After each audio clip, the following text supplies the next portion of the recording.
This one's a chambered cairn, so called.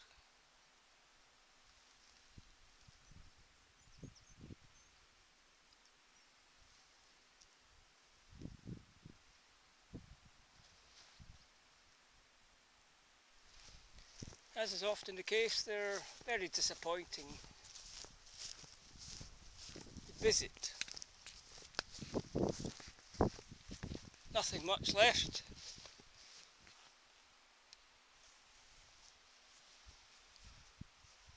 It's all been excavated, I suppose. It could have been done differently, I don't know, to have left something more original. There's nothing left really, a few slabs of stone, mound of grass. There's some great chamber cairns in Ireland. You can actually get inside. But most of them over here, they're mostly disappointing like that, at best.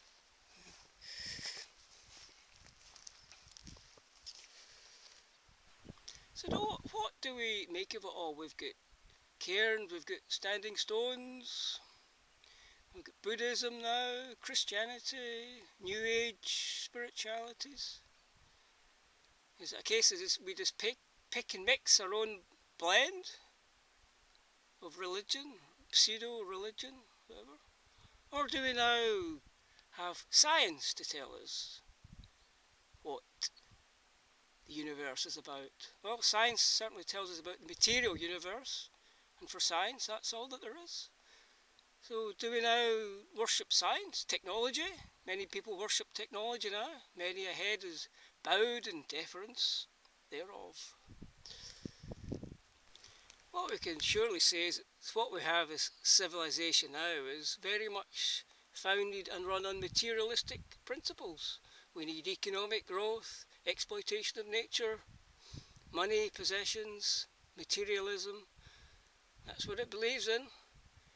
And nature becomes increasingly destroyed. The destruction of nature is never-ending, ongoing, and renewable energy. Oh, there's no such thing as renewable energy, except muscle power. So what does the spiritual really mean? Well, I guess it's to do with consciousness, conscious connections with the universe, with nature. Does consciousness arise purely from the brain, a physical thing, or is it something other? Well, we still have what's left of nature. Nature is beauty, nature is truth, nature is the whole universe. And for all ancient peoples, nature has a conscious quality, spiritual quality. And that's what all modern religions are getting at, the spiritual essence of things. We've lost touch with nature now, but we can still be on our own personal path. A personal path to cultivate our own intuitive conscious connections with nature and with universe, with everything. That's what Kayak Country is all about, connecting with nature and cultivating our intuitive connections. However, the values of civilization are completely at odds with spiritual reality, and thus our own modern lives are full of confusion, contradiction, illusion and delusion. How do we escape it all? Well, we escape it with a no-holds-barred, wholehearted commitment to truth. No compromise. It can also be argued that perhaps we shouldn't be excavating and effectively disturbing, destroying these ancient things, ancient bones, people that have been buried here. What right have we got to do that?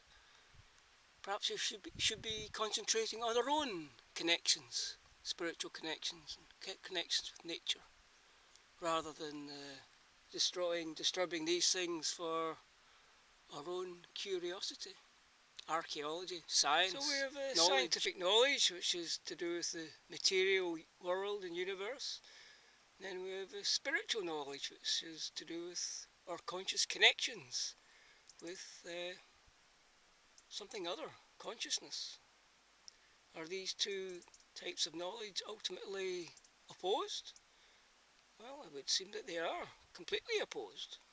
They're completely opposed because they both offer totally contradictory explanations of the essence and meaning of the universe, of the world, of the universe, and of our own existence. Ultimately, they are, science and spirituality are diametrically opposed. And nowadays we try and mix the two all the time, and that's why we have a modern world of confusion and contradiction. It is in everything, in every religion, and it's in many science journals as well. It's everywhere, everywhere, in life in general.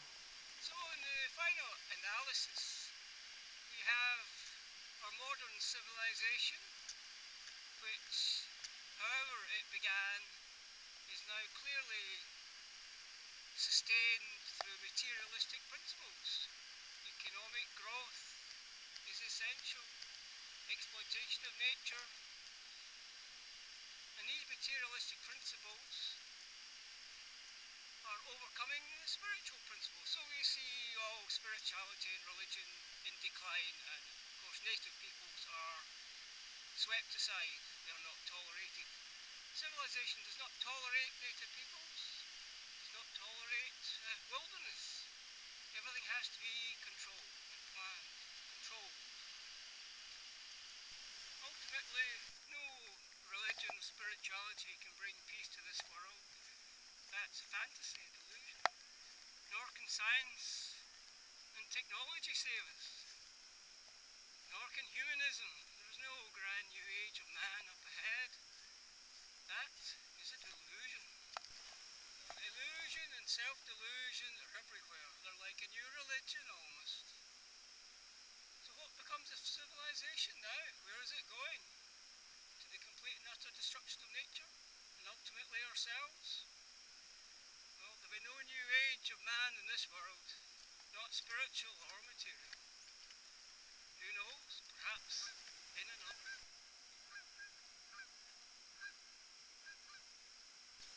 Civilization professes to love nature, yet destroys it relentlessly for the sake of our progress. Are we progressing? There's never been a more diseased society as now, both physical and emotional. Disorders, syndromes of every type. Our consciousness is atrophied,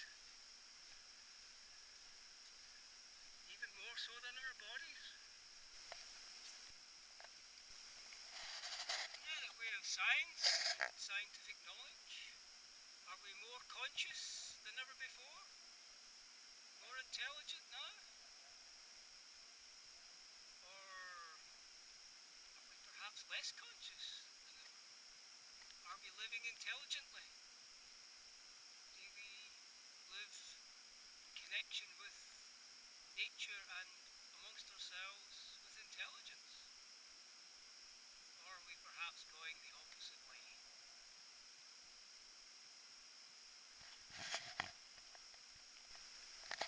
And to finish off with, we're standing in the middle of a dun, ancient roundhouse, defensive, family habitation, or whatever it was. Nothing much left. Few rocks. Surrounded by sheep, cows, intensive farming.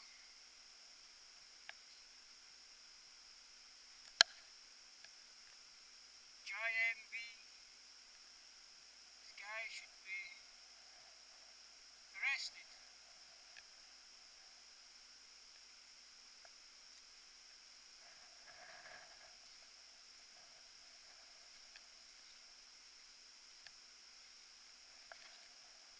Done.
change.